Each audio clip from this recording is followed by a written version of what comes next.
Hello, hello, magandang umaga Pilipinas. Ahaha. Magandang umaga po. Yung mga nagpapadala po sa akin ng message na isang bala lang ako. Right, go ahead. Tapos, ito pa lang si NBI Chief Cybercrime Unit, Vic Lorenzo. Magandang umaga sa iyo. Ang chismosong NBI, Vic Lorenzo. Taga Green Meadows ka pala, inutil ka. Ikaw may kagagawa nito, pinagkaisahan nyo si Francis Leo Marcos. Inciting to sedition in social class. Bakit? Nag-revenge ba sa mga mayayaman si Francis Leo Marcos? Inciting to sedition in social class to disturb the public. He's only encouraging kung sino yung mayayaman na kapitbahay kung gusto niyong tumulong. There is no inciting to sedition. Chismosong NBI ka, gawin mo trabaho mo. Pinilit mong i-convict si Francis Leo Marcos. Anong klaseng NBI ka? Kaya pala kinukutsaba mo yung mga journalist na bias. Panay ang interview mo sa mga bias na journalist. Mga ayaw ko magmura. Anak ng teteng, punyemas kayo, inutil. Akalain mo yan, taga Green Meadows ka pala eh. Tapos sasabihin mo, inciting to sedition in social class. Do you know what does that mean? Inciting to inflict an act of hate against the rich. Did you see any hate from Francis Leo Marcos to hate his neighborhood? He never provoked anything to be incite to sedition. This person, Mr. Francis Leo Marcos, chismosong NBI ka talaga. Akalain mo, broadcast in the radio, broadcast anywhere, dahil cybercrime ka, cybercrime unit, that's bullshit. Inciting to sedition in social class. There are several forms the crime of sedition under of the revised penal code, one of which is to rise publicly and tumultuously by means of force, intimidation, or by other means outside of legal methods to inflict any act of hate and revenge against private person or any social class, or despoil any person of his property for any social end. I never seen any hate from Mr. Francis Leo Marcos when he do the video into this neighborhood. He is the resident of Green Meadows and he has right to do the video anywhere.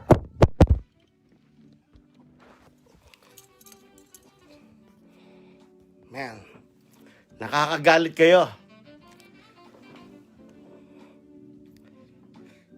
He has right to do because he is paying the dues of his communities where he used to live there in Green Meadows. So you are one of the officer of your community in the Green Meadows. That's why pinagkaisahan nyo si Francis Leo Marcos. Sasabihin mo pa, social class, inciting to sedition. I haven't seen any hate from Mr. Francis Leo Marcos to his neighborhood. He never provoked anybody into his neighborhood. He just only encouraged people if they can help to this pandemic crisis of COVID-19 to help the community. Masama ba yun? Ngayon pinagkaisahan nyo. Chismosong NBI ka. You should be out of your practice. Napaka-chismoso mo. Tatawagan mo lahat ng radio broadcaster ng puro mga bias. Inutil kayo. Anak ng teteng. Punyemas kayo. Akalain mo yon? Taga Green Meadows ka pala? Good morning, good morning. Gets mo, mahal kita. Good morning, Annalyn from Switzerland. Good morning. So, akalain mo yon? Itong chismosong NBI na ito pala, taga Green Meadows. Anak ng kamote, oh. Kaya pala pinipilit mo inciting to sedition in social class, inflict and hate against to the rich people. I never see any hate from Mr. Francis Leo Marcos. He only encouraged, yung mga mayayaman dyan, gising kayo, pwede ba kayong tumulong? That is not disturbing the public. And whatever he do, he did not even disturb the government for giving away what he wants to give to the people. Please go back to your school. What is the inciting to sedition against rich if he did not even revenge? Wala siyang kagalit. There is nothing inciting to sedition about the social class. Anong klaseng NBI ka? Chismoso. You supposed to be the chief of chismosong NBI. Ikaw na yung pinaka-chismosong NBI. Tatawagan mo yung mga bias na journalist. Mga bias kayo. Mga leche. Inutil. Mga inutil kayo. Anak ng teteng, punyemas. Hindi nyo ba alam ang ginagawa nyo? Pinagkaisahan nyo yung tao. Kayo pala may gawa niyan eh. Tapos sasabihin nyo, a lot of crimes. Prove it. Inciting to sedition. He never have a hate from his personality to hate his neighborhood. He only encourage the neighborhood to help if they can. And if you cannot give a help, just shut the fuck up. Norbels, Makmak. Hello everyone. Shout out to each and everyone. So kaya ikaw, Chief NBI Cybercrime Unit, Division of NBI National Bureau of Investigation, how scum you are. You degrade what is the NBI. You degrade who you are. Inciting to sedition in social class. I never see. Prove it. If Mr. Francis Leo hate his neighborhood, he pay his dues and he has right to go around to his neighborhood because he is the resident of this said Green Meadows Rich subdivision. You do not have right to condemn whoever the residents of that subdivision. And he never mentioned any name. As I see and review the video, he never mentioned any name of whoever residents of that subdivision. There is no such inciting to sedition that you will keep talking about. Inciting to sedition in social class. Fuck you all. Social class. Kaya na mga mahihirap, ganun ba? Dahil naiinggit kayo. Dahil si Mr. Francis Leo Marcos lang ang pwedeng tumulong. Silang ang nakagawa niyan. Sa buong mundo, I admire this person for being he is. And whatever case you put in him, that is your story to make. You degrade the NBI, Mr. Vic Lorenzo. Kaya pala lahat ng mga interview mo, puro mga bias. Puro mga bias na reporter. Mga journalist, ika nga. Pero mga bias, lahat kayo, inutil, anak ng teteng, punyemas. Akalain mo yan, taga Green Meadows ka pala. So, sa Green Meadows, kayo ang may pangalanan. Kung sino man ang mayayaman sa Green Meadows, man,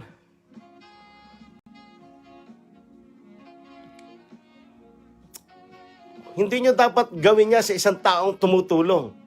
Dapat ay magpasalamat pa kayo.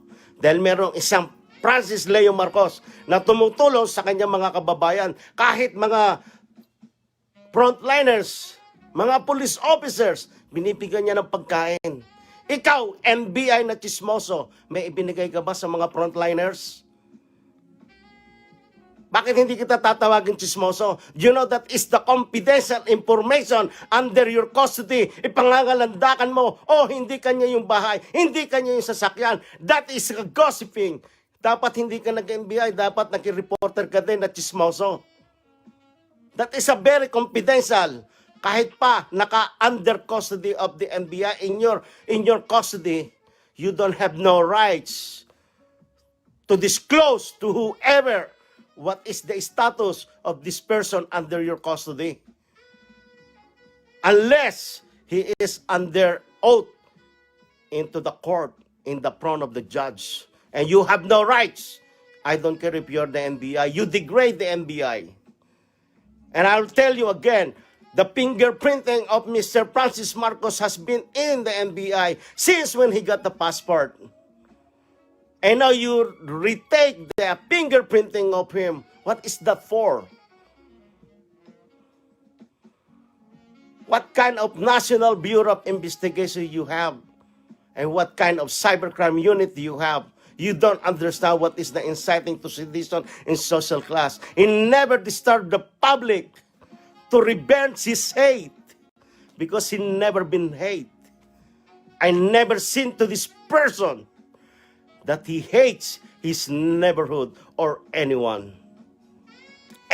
Each and every one of you are the one who hates Mr. Francis Leo Marcos. What kind of National Bureau of Investigation? Man, nakakainit kayo ng ulo. Pinagkakaisahan niyo yung tao. That is not right.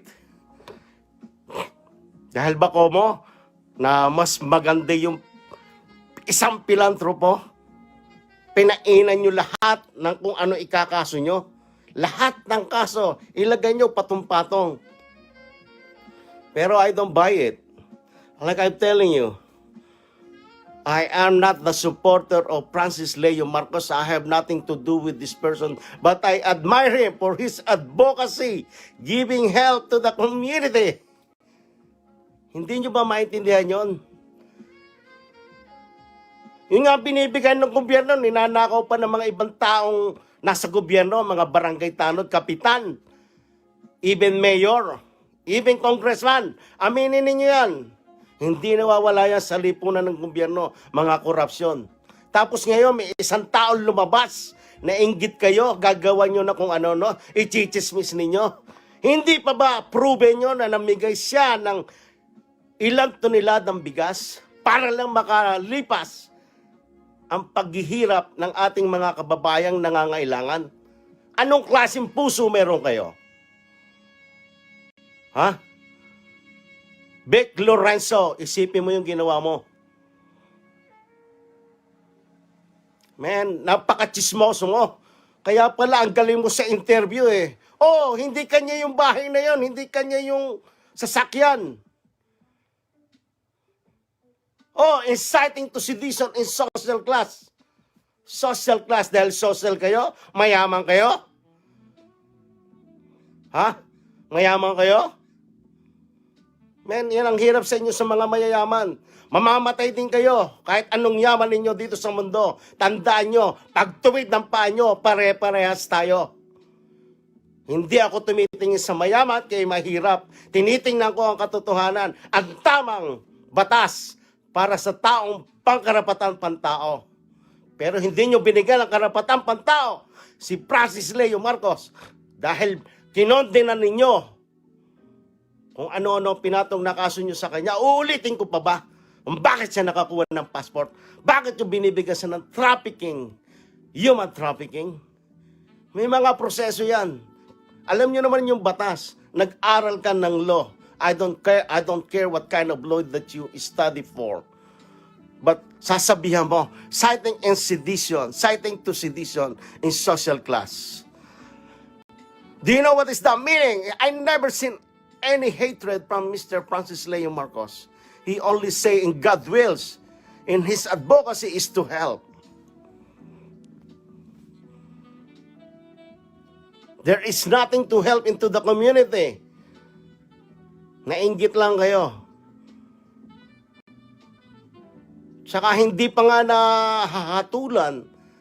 hindi pa nahahatulan sa hukuman kung ano na pinagsasabi nyo. That is a confidential information. Even though the criminal, you cannot disclose to the public. If you know what is the law, that is a confidential information ng nasasakdal by law. Man, I cannot understand what kind of mind you have. Napaka-chismoso mo. And B.I. Vic Lorenzo. At saka yung consulate diya sa France. Pakitingnan nyo ito si J.R. Balico. Wala yan sa inyong database. Kang isang Pilipino wala sa database. Ibig sabihin noon, wala siyang proper documents to stay in France. Kaya ikaw, J.R. Balico, bago ka mangutya ng iyong kapwa-tao, tingnan mo muna ang sarili mo kung sino ka. Hindi mo kayang pantaya si Francis Leo Marcos. Dahil siya ay nag-iisa, kahit siya ay isang tawag nyo na kabayo, pero mas gusto ko pa ang mukhang kabayo kaysa mukha ninyo. Dahil may puso si Mr. Francis Leo Marcos. Hindi katulad nyo, ang puso nyo ay wala sa katawan nyo. Ang puso nyo ay nasa impyerno. J.R. Balico, ako ang puntahan mo dito sa Amerika. Magkasubukan tayo. Kung ano-ano sasabihin mo, bakla si Francis Leo Marcos. Bakit? Sinubuhan mo ba ang titi niya? Bastos ka talaga eh. J.R. Balico, maghinay-hinay ka kung ano sinasabi mo. Dahil wala kang proper documents dyan sa France. Wala ka sa database ng Consulate Embassy ng Pilipinas. Kaya huwag ka masyadong magyabang. Huwag mong yabangan yung tao dahil hindi kanya inaano. Tumutulong lang si Mr. Francis Leo Marcos. I have nothing to do with this person but what I see. Kailangan niya ipaglaban ang kanyang karapatan. Ako, naandi dito, pinaglalaban ko ang karapatang pantao dahil hindi ko nakikita ang kabutihan ng gobyernong NBI. You degrade yourself. I can't believe inciting to sedition in social class that is to revenge the hate to the rich people. But I never see any hate from him. He only wants is if someone, the richest, to help the community if they can. And if they cannot help, just be it. Hello, good morning, Michaela. Good morning to all of you. Good morning. Good morning, each and everyone. Sorry, I'm just kind of like screaming, but it is a matter of how the way of the, I don't understand how they handle this. I cannot believe it. I really cannot believe it. I wish I am there in the Philippines. Kung nandito na lang ako sa Pilipinas, Mr. Vic Lorenzo, papaimbestigahan kita. Ako mismo magpapaimbestiga sa'yo. Dapat iniimbestigahan ka, Mr. Vic Lorenzo eh.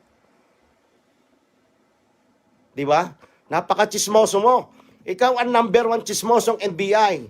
Pero mo, kung ano sasabihin mo sa mga bias na journalist, kaya kayo mga lecheng, ayoko magmura, mga anak ng teteng, punyemas, inutil na mga bias na reporter. Anong klase kayo? Lagi nila si Vic Lorenzo. Kaya pala, nakikita ko mostly everyday, Vic Lorenzo! Oh, ano nang status ni Francis Leo Marcos? Ayun, bida siya. Gusto mo maging bida pala. Vic Lorenzo, kung gusto mo maging bida, gagawin kitang artista. Man, I cannot believe this. I really cannot believe this. How you handle this process of this law. I cannot believe it. You know? This is a matter of how you trust the NBI. This is what you think, the National Bureau of Investigation. This is the way you can trust them. Dahil may inggit, gagawan ka ng kaso. Dahil pangit ka, gagawan ka ng kaso. Hindi ka magandang lalaki, gagawan ka ng kaso. What kind of people are you guys? Sobrang inggit ninyo sa tao. Dahil ang tao ginagawa ay kabutihan. Hahanapan nyo siya ng butas para siya ay malibing ng buhay. Huwag naman ganon. Lumabang kayo ng parehas. Lumabang kayo ng parehas. Wala kayong puso. Dahil ang puso ninyo ay nasa impyerno. Ang puso ni Mr. Francis Leo Marcos ay bilang makatao tumutulong sa mamamayang Pilipino. Like I told you again, I have nothing to do with this person, but I see as a good Samaritan with his advocacy to help the needy. That's the only thing I see from Mr. Leo Marcos. And I have nothing to do whatever he has done in his life in the past. Nothing. Intindihin nyo yun. Tapos isisisi yung mga passport, uulitin ko pa ba uli? Ha? Panoorin nyo yung last video ko.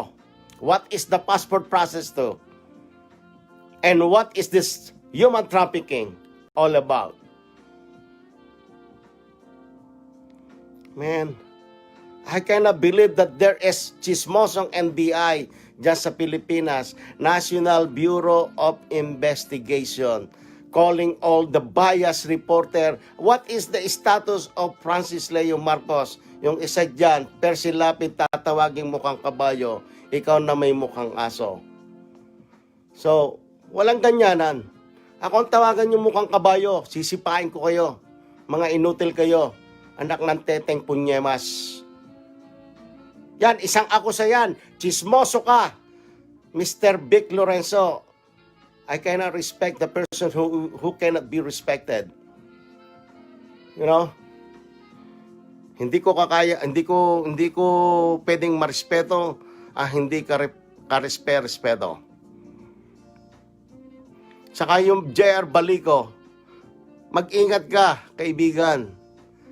Dahil tao ka din lang na pwedeng mamatay. Hindi lahat ng oras ay oras mo. May oras ka rin darating sa iyong buhay. Kaya tandaan mo yan, kaibigan. Huwag kang ganyan sa iyong kapwa-tao. Hindi ka nilamangan ni Mr. Francis Leo Marcos. Walang panlalamang na ginawa siya sa iyo. Kaya huwag mong idamay kung sino man. Kaya kung gusto mo mandamay, ako idamay mo. Nandito ako, puntahan mo ako dito. Hindi ako naghahamon ng away, pero susubukan ko na ako'y imbitahin kita, pumunta ka rito. Hindi yung kung ano-ano sinasabi mo. Patunayan mo na ikaw talaga isang lalaki. Kung ano-ano kinakaso nyo kay Mr. Francis Leo Marcos, ay hindi ko lang maintindihan din yung mga legal counsel ni Francis Leo Marcos. Puro takot siguro. Pero ako, wala akong kinatatakutan. Dahil ang aking sinasabi at ang aking nakikita, ang aking imumungkahi, ay kung ano lang ang aking naalisa, kung ano na sa aking isipan. Kaya kayo, mga walang puso, mga puso nyo na sa impyerno, hindi kayo makatao, sana'y tanggapin kayo sa purgatorio. Kahit hindi sa langit, sa purgatorio man lamang.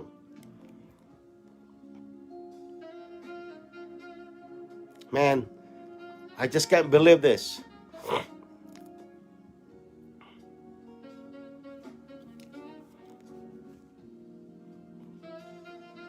Sasabihin ko ulit, ipakukulong ko ang sarili ko. Ilabas ninyo yung taong nyo dahil sa may kakayanan na ipaglaban ang kanyang karapatan. Hindi nyo kinokondena.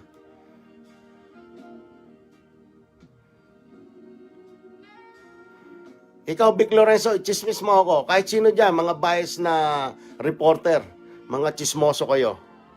Mga inutil kayo. Dahil, bakit hindi ko kayo tatawaging inutil? Dahil ang inyong mga sinasabi ay hindi katotohanan. Puro bias kayo, one-sided. Kaya magsitigil kayo.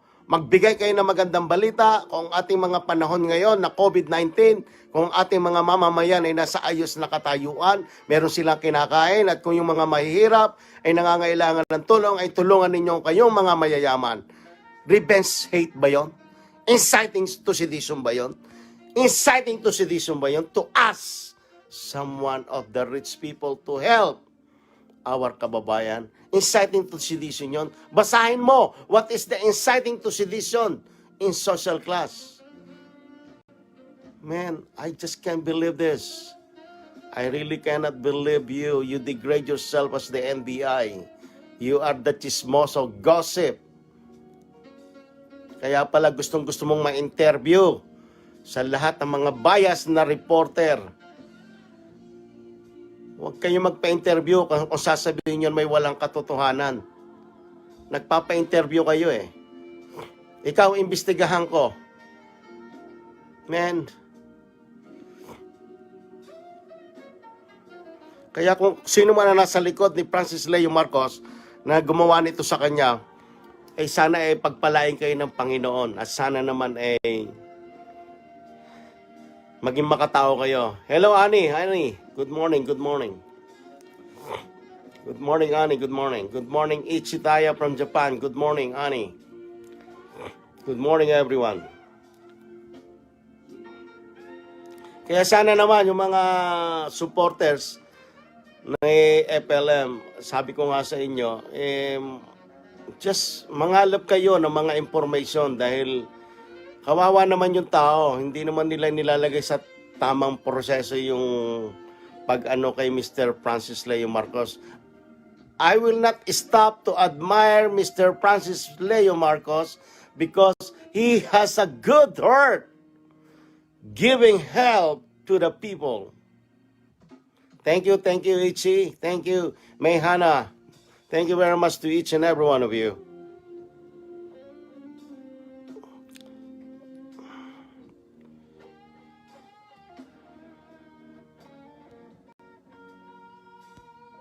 Oh.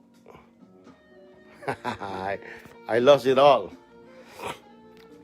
Thank you, Japan, Malaysia, Switzerland, to all the world, all Filipino, all OFW, thank you very much. To all the people there in the Philippines watching, thank you so much and God bless you all.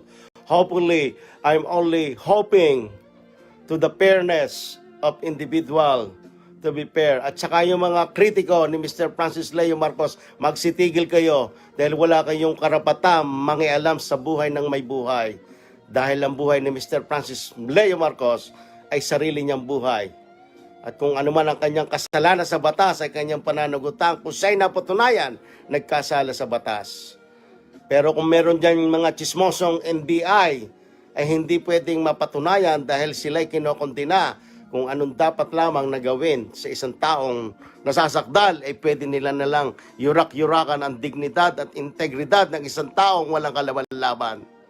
Kaya mga anak ng teteng, punyemas kayo, inutil kayo, dinigrade ninyo ang pagkatao ninyo.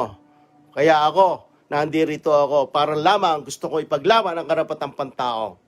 Ang karapatang pantao ay may katuwiran kahit sino. Huwag ninyong payurakan ang inyong integridad at dignidad. Kung sino man, kahit kayo'y mayayaman, wala akong pakialam. Kahit pa kayo'y bilyonaryo. Dahil pag kayo'y namatay, parehas din ko kayo na mamamatay.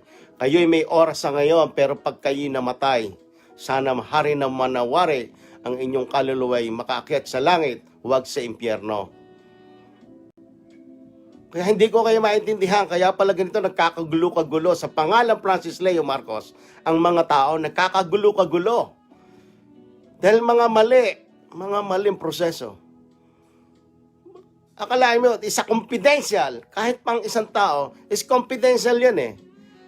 Confidential kung ano ikakaso nyo sa kanya. Ngayon, i-broadcast nyo sa radyo. That's bullshit. Di ba? Bakit nyo ba i-broadcast sa radyo? Nasa inyo ng kustodiya yan. Dahil gusto mo maging bida, Mr. Vic Lorenzo? Gusto mo maging bida, na chismoso ka. Isa kang chismoso. Pinangangalap mo ang balitang walang katotohanan. Ay tuwan-tuwa naman itong mga reporter na bias. Mga madadaldal na reporter. Alamin nyo muna ang punot dulo bago kayo makipag-interview kahit kanino man. Dahil mga bias kayo. I hate bias. Di ba? Hindi kayo mga huwag kayong mag-ano dyan dahil kumikita kayo sa pangalan Francis Leo Marcos, lalo na yung mga reporter na may YouTube. Dahil kumikita kayo. Dahil ang dami nagla-like, ang dami nakikinig, ang dami nagsusubscribe. Ako, hindi ako YouTuber. Meron ako YouTube sa aking TV station. Pero sarado na yon, masa YouTube pa rin yon. Salamat, Ani. Salamat. Kaya, wag naman ninyong pinuputulan nyo na ng ulo yung tao. Kaya, nakakaawa si Mr. Francis Leo Marcos. Ako'y humahanga sa kanyang kabutihan sa gitna ng pandemya na siya'y nakatulong na ibsan ng kahirapan ang mga nangangailangan.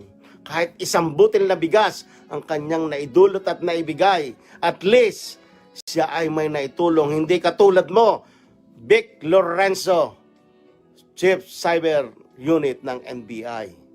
Isa kang chismoso. Saka yung JR Balico, mag-ingat ka kaibigan. Ang buhay mo ay may hangganan. Mag-ingat ka, JR Balico. Ang buhay mo ay may hangganan. Hindi nating alam kung hanggang bukas o kailan pa man. Mag-ingat ka. Pinag-iingat lang kita, Mr. JR Balico. Ingatan mo yung buhay mo. Dahil ang buhay lahat ng tao ay may hangganan. JR Balico, ulitin ko uli, mag-ingat ka dyan. Dahil ang buhay ay may hangganan. Sana ay hindi bukas. Sana ay kung kailanman, ang buhay ay may hangganan. Huwag kayong napakataas. Maging pantay kayo. Huwag kayong magmataas sa kapwa ninyo. Dahil hindi yan tinatanggap sa langit ang mga mapagmataas. Maging pantay kayo, tumingin kayo sa inyong kapwa, parehas. Huwag niyong laitin ang isang tao dahil hindi kayo karapat-dapat tauhin kung kayo malalait. Sinasabihan ko ang totoo na chismoso, si Vic Lorenzo, dahil nagpapa-interview ka, that is a confidential information na nasa kustodiya ninyo, na NBI. Bakit ipagkakalat mo? Tuwan-tuwa naman yung mga bias na reporter. Mga inutil, anak ng teteng punyemas. Man, I just really cannot believe this. This is a ridiculous case of Mr. Francis Leo Marcos. Mga tao nagbabatuhan, nag-aaway. Dahil kay Francis Leo Marcos na may ginawang kabutihan. Kung ano man ang kasama kanyang ginawa, pabayaan ng husgado ang maghukom. Kung ano man ang hatol ng hukuman, siya ang masusunod. Hindi ikaw, hindi ako. Kaya kayo magsitigil. Lalo ka na, JR Balico dyan sa France. Wala kang proper documents. Hindi ka nakalagay sa database ng Consulate ng Pilipinas. Kaya mag-ingat ka. Ang buhay ay may hangganan, Mr. JR Balico. At sino man ang bumabatikos kay Mr. Francis Leo Marcos, mag-ingat kayo dahil ang buhay nyo ay may hangganan. Ang buhay ninyo ay may katapusan. Ang buhay nyo hindi nakakasigurado kung hanggang kailan. Mabuhay tayo sa ngayong araw na to. Bukas ay bagong pag-asa. Ngayong araw na ito ay dapat tayo magkaisa. Hindi tayo nag-aaway. Pero sinasabihan kita, kaibigan JR Balico, mag-ingat ka. Ang buhay ay may hangganan. Kahit sino diyan, mag-ingat kayo. Dala ko ang bayag ko kahit saan ako pumunta. Yung mga na chismoso at mga bias, ang mga reporter na one-sided lamang. Dahil iyan ay aking mungkahi, opinyon ko yan. Dahil yan ang nakikita ko sa katotohanan. Nakakasawa. Puro na lang Vic Lorenzo ang ini-interview. Na puro namang mali ang sinasabi. Oh, daw. What is the word of daw? Man. Hindi ka karapat-dapat na maging NBI, hindi ka karapat-dapat maging Cyber Unit Crime Unit. Dahil chismoso ka. Hindi kita hinahamon, ito'y opinyon ko lamang, isang mungkahi kung anong nakikita ko sa aking pag-aanalisa na iyong pinapakita sa buong mundo. Dahil naririnig kita sa mga pag-interview mo, dito sa mga bias na reporter.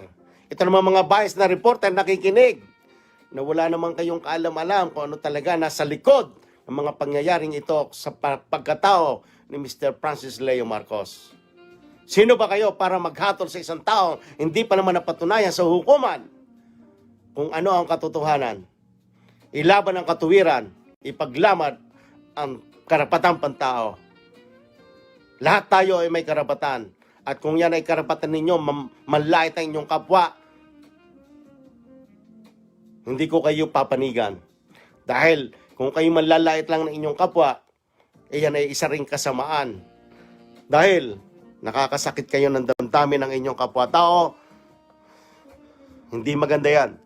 Isipin ninyo, mabuti muna ang inyong isipin bago kasamaan. Huwag kayo mag-isip ng masama sa inyong kapwa-tao dahil walang idudulot na maganda sa inyong buhay. Tandaan nyo sa araw-araw na kayo nabubuhay, kapag kayo may ginawang mabuti, bibigyan kayo ng magandang bagong pag-asa sa inyong buhay. Ligaya at grasya ng Panginoon. Puro kayo inggit. Hindi maganda yung naiinggit dahil ang pag-inggit sa inyong kaibuturan na inyong puso, ikamamatay ninyo yan. Sa sobrang inggit ninyo, baka kayo atakihin kayo sa puso.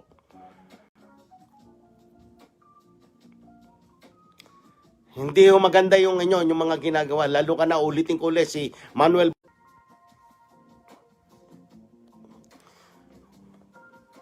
Huwag niyong ilagay sa inyong puot na damdamin ang galit, inggit sa inyong kapwa-tao. Dahil hindi po tayo magiging isang tao kung kayo po ay merong inggit at puot sa inyong kapwa. Mahirap po mabuhay ng ganyan. Ang akin lang po ay isang katuwiran ng isang taong mamamayan. Ipaglaban ang karapat-dapat. Huwag kang gumawa ng masama upang hindi ikaw mahusgahan. Kung ano man ang kasamaan, meron po tayong proseso ng hukuman. Kung ikaw po'y nahatulan, pagsisihan mo at iyong pagbayaran. Pero kung wala pang hatol ang hukuman, huwag po tayong maghusga, hindi ako, hindi kayo.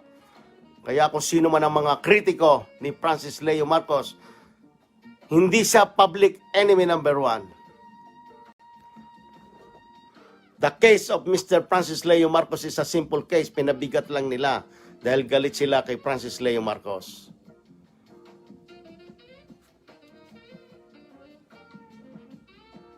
Huwag natin pairalin ang ating pagkatao na komo kayo ay mayaman, pwede nyo nang yurak-yurakan ang isang taong mahirap na katulad ko. Huwag naman ganon, lumabang kayo ng parehas. Sasabihan nyo pa sa akin, ako isang bala lamang. Isang bala, baka kakainin ko lang yung bala nyo. Ang anting-anting ko, puso ko, maka-Diyos, maka-tao. Kaya hindi ako tinatablan ng bala. Anumang klaseng bala ibato nyo sa akin, wala akong pakialam.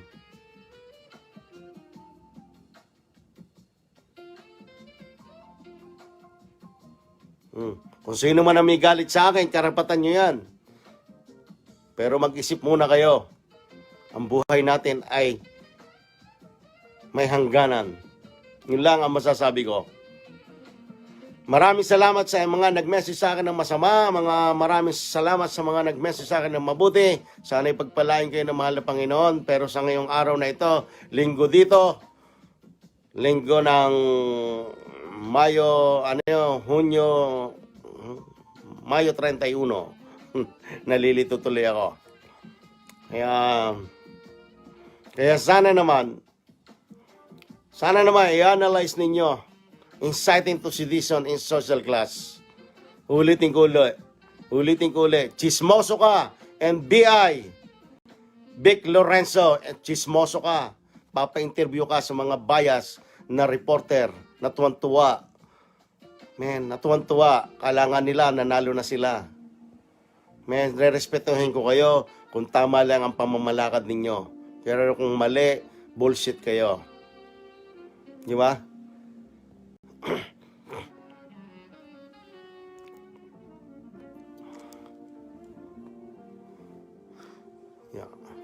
Alright, magandang umaga sa inyo lahat. At sana naman Magandang kalagayan ng inyong mga buhay. Kahit saan mo kayo naroroon, lalo na mga OFW. Magandang araw sa inyong lahat. At sana'y pagpalain kayo ng mahal na Panginoon kung ano man ang inyong ginagawa at makatanggap kayo ng ligaya sa buhay. Pagmamahal ng ating mahal na Panginoong Jesucristo. At sana na may ligtas kayo sa COVID at mag-ingat kayo. Dahil ang COVID ay isang kamatayan ng hatol kapag kayo naglapuan ng COVID respiratory infection. Kaya kayo mag-iingat mga kaibigan. Lagi kong payo, maging mabait tayo sa ating kapwa-tao. Huwag po tayo manlaman ng ating kapwa-tao. Dahil ang buhay ay may hangganan, hindi po natin alam kung hanggang kailan tayo mabubuhay.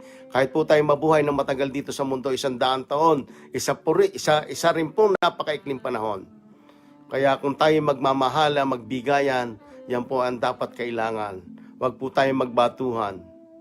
Dahil galit ako sa mga taong inggitero, chismoso, bias.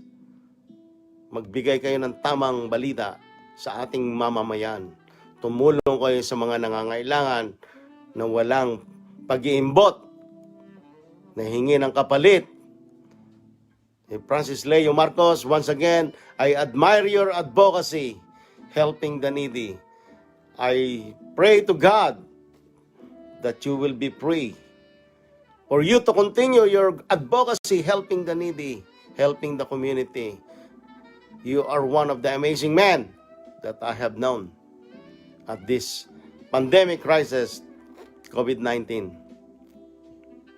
You are my hero in my mind, no matter what, because you have done such heroism helping the community, because all the rich people cannot do so. I don't hate rich people and I don't care. You are rich, I am poor. But don't step my head down, because that is not fair. Because when you step my head down, you are not a person, you are a demon, you are an evil. Be fair, equal. Ipaglaban ang karapatang pantao. Maging parehas tayo. Tanggalin ang inggit sa inyong puso.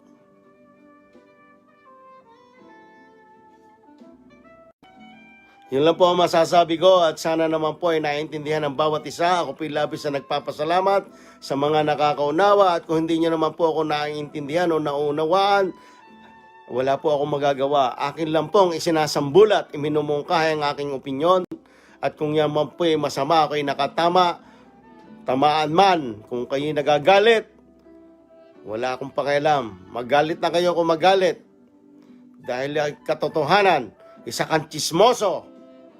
Mga bias na reporter. Kaya pala si Vic Lorenzo lang inyong ini-interview. Dahil silang ang chismosong kilala nyo. Maraming salamat mga kaibigan. Maraming salamat sa inyong lahat. At sana naman ikaw, J.R. Balico, magbago ka ng iyong kaisipan. Sinasabihan kita, ang buhay ay may hangganan. Hindi mo alam ang bukas. J.R. Balico, ako si David Ilagan. Ang mensahe mo, tatanggapin ko.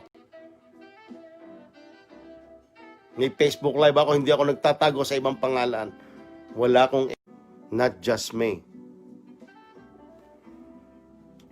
Alright, yun na lang po ang aking masasabi at magandang umaga po Pilipinas. Ako po ang inyong tagapaglingkod, tagapagbalita ng aking mungkahi sa aking kaisipan.